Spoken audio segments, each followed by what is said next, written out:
बिजनौर की नूरपुर विधानसभा में मौजूद हैं और प्रदेश सरकार में मंत्री अशोक कटारिया जी इन्होंने वोटिंग कर दी है। सर एक बार अपना निशान दिखाइए। सर किन मुद्दों पे आज जनता वोट कर रही है? जनता अपनी सुरक्षा को लेकर मतदान कर रही है, अपने विकास को लेकर मतदान कर रही है, उन्नति और प्रगति को लेकर मतदान कर रही है। जनता पूरी तरह से कमल खिलाने पर तैयार है, कमल खिलाने जा रही है। मंत्री जी अखिलेश यादव कह रहे हैं कि पहले चरण के बाद गर्मी शांत हो गई है, अब दूसरे चरण की बारी है। देखिए, गर्मी तो उत्तर प्रदेश में गुंडों की शांत हुई है, माफियाओं की शांत हुई है, लोफर और लफंगों की शांत हुई है, और जो बचे खुचे होंगे उनकी 10 मार्च के बाद शांत हो जाएगी। मंत्री जी अगर बात करें बिजनौर के किसानों की, तो सबसे ज्यादा गाजीपुर बॉर्डर पर देखे गए थे और लगातार उनसे बात भी हुई थी। उन्होंने कहा है कि हम नाराज हैं सरकार से, हमारी कई मांगे पूरी नहीं की। कोई किसान नाराज नहीं है, ये सब लाइन में आप देख रहे हैं, किसान लगे हैं। आप इनसे अगर बात करेंगे, ये सब खुश हैं, प्रसन्न हैं। मोदी सरकार एक किसान के खाते में 6। देखिए, मैं आपको ये बता दूं कि आजम साहब की कमी कोई नहीं पूरी कर सकता, मैं भी नहीं पूरी कर सकता। लेकिन अगर किसी को ये लगता है कि किसी बेगुनाह इंसान को जेल में बंद कर देने का किसी ने अच्छा माना है, तो ये बीजेपी की गलतफहमी है। लोग बुरा मानते हैं इन बातों का, और शायद इसका रिएक्शन भी 10 मार्च को बीजेपी देखेगी। देखिए, जो ज्यादती रामपुर वालों के साथ हुई है, जिस तरह शौकिया पुलिस ने लोगों को मारा है, मुकदमे किए हैं, किसानों के साथ जो हुआ, लखीमपुर में जो हुआ, कोविड में जो हुआ, वो तमाम चीजें जनता के सामने है। समाजवादी पार्टी का मैनिफेस्टो भी जनता के सामने है, और लोग जिस तरीके से मेरे पास लोगों का रिस्पांस आ रहा है, वो एक बहुत अच्छा है। देखिए, ये बीजेपी का बड़ा कॉन्ट्रडिक्टरी स्टेटमेंट है। मैंने आपको बताया, मेरे ख्याल से डबल इंजन के दोनों इंजन, जैसा कि लोग मुझसे कह रहे हैं, अलग अलग चल रहे हैं। एक तरफ बीजेपी के कुछ लोग कहते हैं कि साहब बीजेपी ना होती तो बताओ आजम खान जेल में होते, और जेल में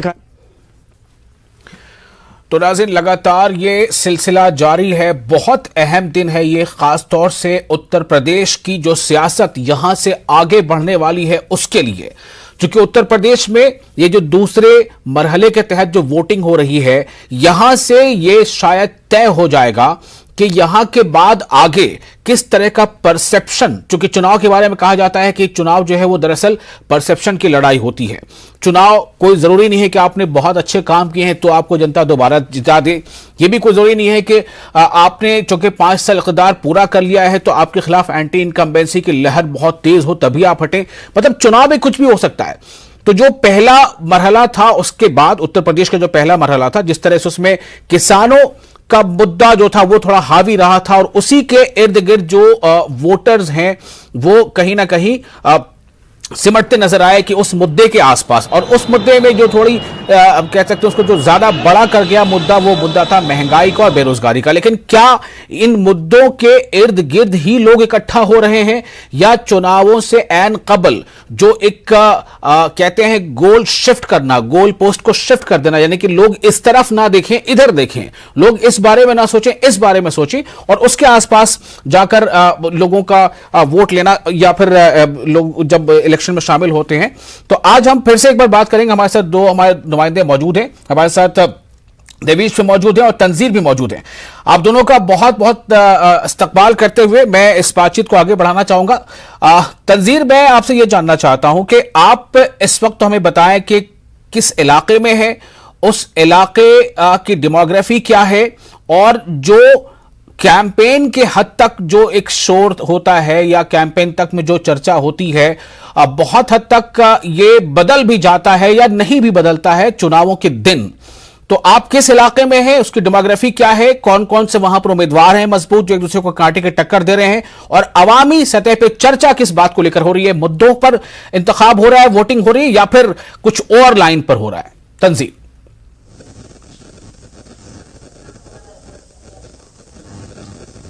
बिल्कुल, देखिए, जिस तरह से दूसरे मरहले की ये 9 अजला हैं और इनमें 55 सीटों पर आज वोट डाले जा रहे हैं। अमरोहा जो है वो गंगा के किनारे का इलाका है और जरखेज इलाका है। यहाँ पर खेती किसानी जो है वो ज्यादातर लोगों का जरिया माश है, जो ज़रात।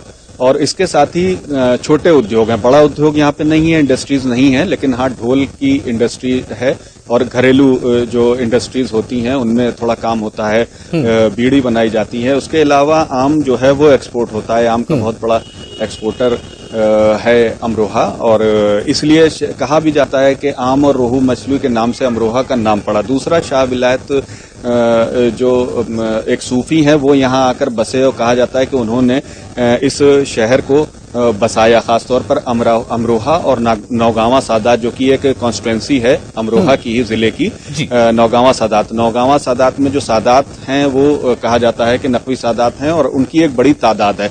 वोटिंग के लिहाज से बात करें तो भी नौगावा सादात जो कॉन्स्टिट्यूंसी रही है 1,25,000 मुस्लिम वोटर हैं, उसके अलावा SC वोटर हैं, सैनी हैं, जाट हैं। तो डेमोग्राफी की बात करें तो गंगा के किनारे का इलाका है, मुरादाबाद से और मेरठ से लगा हुआ जिला है। पहले अमरोहा असेंबली सीट नहीं थी, 2 बार इलेक्शन यहाँ पर हुआ है। डिलिमिटेशन के बाद अमरोहा जिला बना और उसके बाद अमरोहा जो है सदर ये सीट बनी। पहले ये कांठ मुरादाबाद जिले में आता था और कांठ असेंबली सीट का हिस्सा था। यहाँ से जो हम सियासत की बात करें तो जो महबूब अली हैं वो लगातार यहाँ से 4 बार MLA चुन के आए हैं, समाजवादी पार्टी के इस बार उम्मीदवार हैं और पिछले 2 बार से समाजवादी पार्टी के ही टिकट पर जीत कर भी आए हैं और 4 बार से लगातार जीत रहे हैं। जी देखा जाए तो एक कड़ा मुकाबला समाजवादी BSP और BJP के दरमियान ही समझा जा रहा है। एक दिलचस्प बात यह है कि सलीम खान जो यहाँ पे कांग्रेस के कैंडिडेट थे, उन्होंने कहा जा रहा है कि पहले ही अपनी शिकस्त कबूल कर ली और वो कॉन्टेस्ट से बाहर हो गए।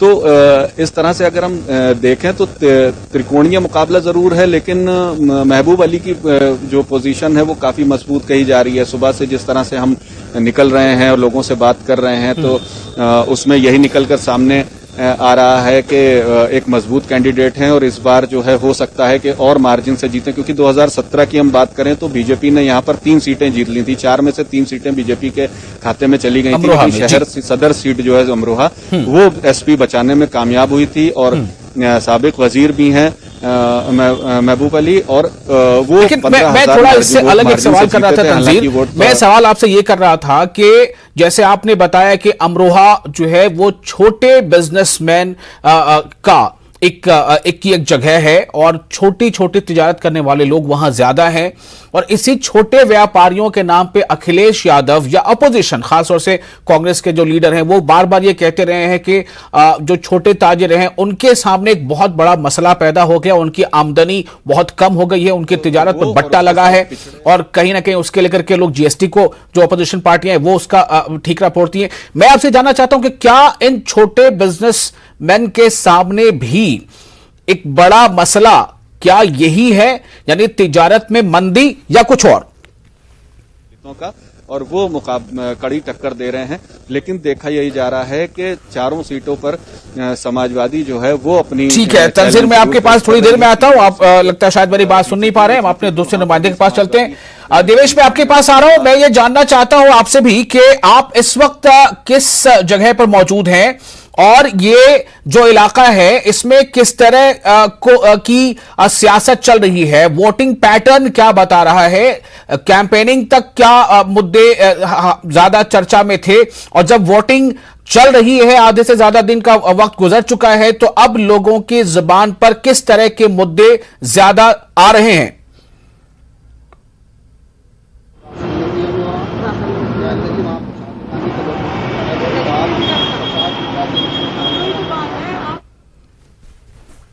तो ये आप देख रहे हैं तस्वीरें, लगातार कतारों में लोग नजर आ रहे हैं। यही वो तस्वीर है जो ये बताती है कि हिंदुस्तान में जमहूरियत या डेमोक्रेसी या प्रजातंत्र किस तरह फंक्शन करता है, उसकी ये एक पहचान है। एक पहचान ये है कि यहां के शहरियों को इस बात का हक हासिल है कि हर एक शहरी का एक वोट का हक है, चाहे वो अमीर हो या गरीब हो, वो काला हो या गोरा हो, वो समाजी एतबार से तरक्की याफ्ता हो या पसमानदा हो, लेकिन हर एक शहरी को हक है और उसके एक वोट से ही कुल मिलाकर यह सरकारों का बनना या बिगड़ना होता है।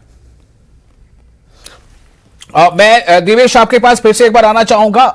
मेरा सवाल ये था कि आप इस वक्त किस इलाके में मौजूद हैं और वो जो कॉन्स्टिट्यूएंसी है, साथ ही साथ उस पूरे जिले का जो कॉन्स्टिट्यूएंसी है उस कितनी है उसमें, और पिछली बार क्या जो रिजल्ट है उससे अगर हम इस बार के माहौल को देखें तो क्या इस बार मुद्दे की बुनियाद पर वोटिंग हो रही है या फिर ये कि कुछ ऐसे मुद्दे पर हो रही है जिस तरफ सियासी पार्टियां चाहती हैं कि अवाम जो है वो बट जाए और उनके पाले में वोट आ जाए?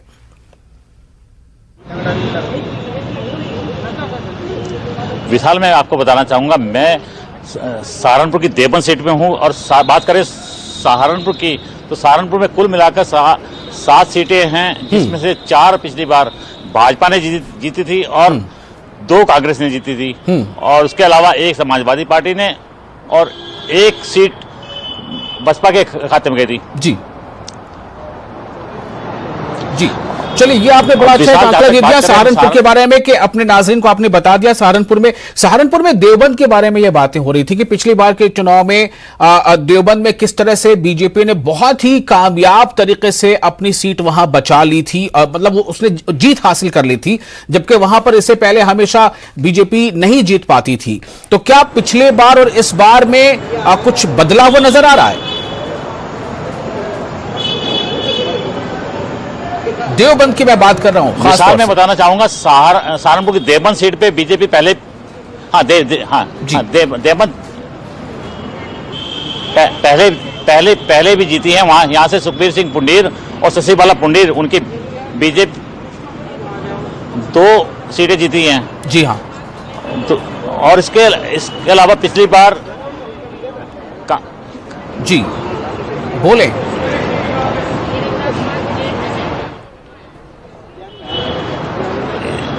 इको आ रही है। जी हम आपको सुन पा रहे हैं, आप बोलें।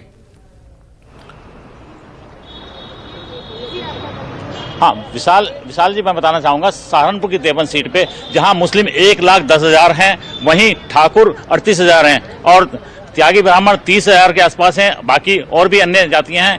इसके अलावा यहाँ मुद्दा जो है एटीएस का मुद्दा काफी रहा और जो देवबंद में जो, क्योंकि ये दारुल उलूम जो मुस्लिम शिक्षक संस्थान है ये दुनिया भर में मशहूर है और यहाँ पे दूर दूर से छात्र पढ़ने आते हैं। वहीं यहाँ का माहौल जो ग्रामीण क्षेत्रों में वह कहीं ना कहीं भाजपा के मुफीद रहता है और इसलिए भाजपा यहाँ से 3 बार चुनाव जीत चुकी है। इसके अलावा कांग्रेस भी 1 बार चुनाव जीत चुकी है और समाजवादी पार्टी से जो आज कार्तिकेय राणा लड़ रहे हैं, उनके फादर यहाँ से एमएलए रहे बसपा के टिकट पर और उसके बाद वो समाजवादी पार्टी में चले गए। समाजवादी पार्टी से भी उन्होंने टिकट जीता है और अब उनके लड़के चुनाव लड़ रहे हैं। वहीं जो आज की बात करें हम, यहाँ त्रिकोणीय संघर्ष देखने को मिल रहा है। यहाँ बसपा से राजेंद्र चौधरी हैं तो भाजपा से जो वर्तमान विधायक हैं ब्रजेश कुमार ब्रजेश, वो लड़ रहे हैं और कहीं ना कहीं ये देखा जाता है त्रिकोणीय संघर्ष है और देखने वाली बात ये होगी कि इस बार कौन सीट निकाल कर जाता है।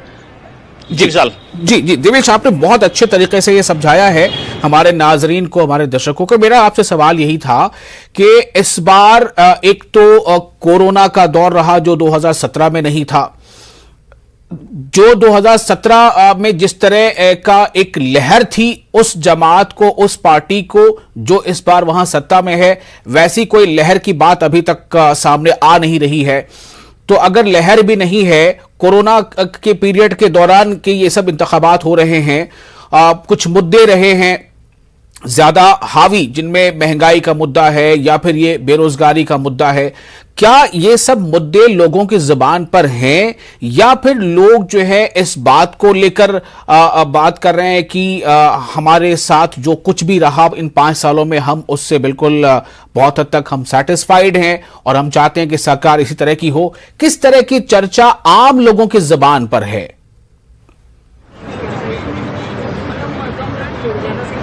विशाल, मैं आपको बताना चाहूंगा सहारनपुर और देवबंद क्षेत्र में जो कोरोना का प्रभाव रहा है काफी रहा है और उसमें कहीं ना कहीं लोगों को बेरोजगारी का सामना करना पड़ा है, महंगाई का सामना करना पड़ा है। लेकिन उसके बावजूद जो सरकार है, यूपी सरकार में जो हमें हमारे आसपास जो गाँव में बातचीत होती है, जो गाँव में जो छीना झपटी और रात को लूटने का जो प्रभाव था वह कम देखने को मिल रहा है। लोग कहते हैं कि हम जो है रात को किसी भी टाइम निकल जाएं, किसी भी टाइम हमारी लड़कियां लेकर निकल जाएं, इसमें कोई दिक्कत नहीं है। अब यहाँ इस प्रकार की दिक्कत नहीं है कि रास्ते में कोई भी मोटरसाइकिल छीन लेगा या हम गन्ना बेच कर आ रहे हैं, क्योंकि ये गन्ना क्षेत्र है देवबंद और उसमें जो है किस ट्रॉली लेकर जाते हैं लोग, रात को देर रात आते हैं तो उनके साथ में पैसे भी होते हैं और लोग ये पहले कंप्लेंट करते थे कि कहीं ना कहीं उनके ट्रॉली छीन लेते थे लोग और पैसे भी छीन लेते थे। वो चीजें अब देखने को नहीं मिल रही हैं, उस चीज से संतुष्ट हैं, लेकिन कहीं ना कहीं बेरोजगारी